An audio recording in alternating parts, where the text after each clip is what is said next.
Moving on, and as it stands, the big four banks currently have the power to ignore Reserve Bank rates and raise their mortgage rates as they see fit. Sound unfair? Well, one man has called for the government to regulate any rises by the big four banks. Your money man, Joe Hockey, is on the case.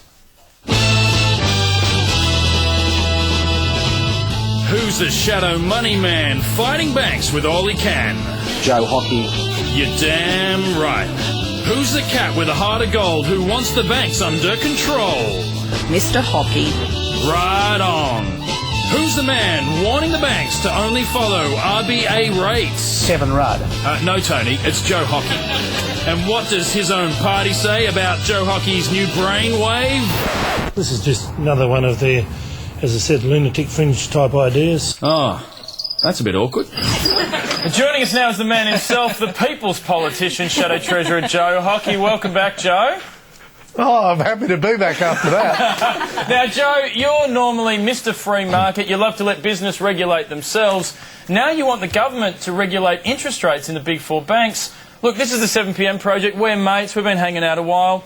If there's ever a place that you can take something back if you want, this is it. Do you want to take it back?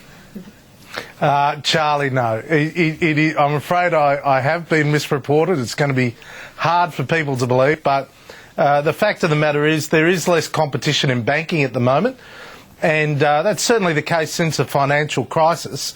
The banks, the Reserve Bank said that the funding needs of the banks are now back to pre-crisis levels, and yet the banks themselves are saying they want to increase interest rates beyond the Reserve Bank.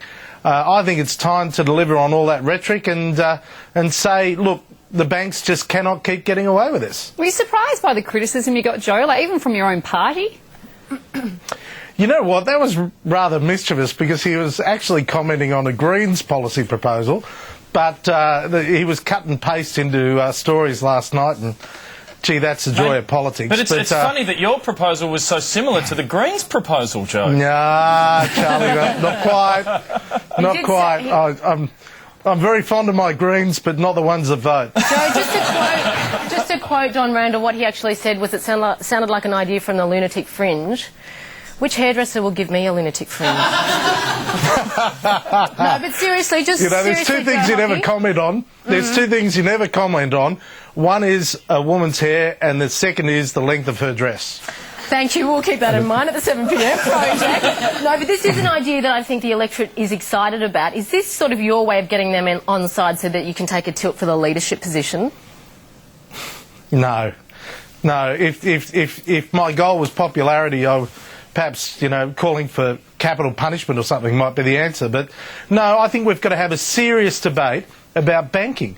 The world has changed, and what we're seeing is that over the last few years, and particularly over the last 2 or 3 years, governments around the world are now underwriting the risk of the banks. They're not letting them fail, and therefore taxpayers are underwriting all the risks the banks are taking into the future. So they feel free to take as much risk as they want without fear of complete failure. And I think this moral hazard that has come into the financial system poses enormous risk for all of us. Well, we're going to have a serious debate about it. Well, just before you were saying in the beginning there that this is not a tilt at the leadership, so clearly you ran this by Tony Abbott and you was happy about it? Yeah, I have been speaking to Tony Abbott all along the way. Yeah, absolutely. Okay, it's not really the answer I was expecting, but there you go. I had you there for the second. Now, Joe, No, nice try. But you look a lot like Kerry O'Brien. We are a bit different in age, but thank you. Now, Joe, I heard you use a term yesterday that I'd never heard before. The term was hockeynomics. Do you know where I can get a bachelor in hockeynomics? Oxford, Cambridge, Melbourne University.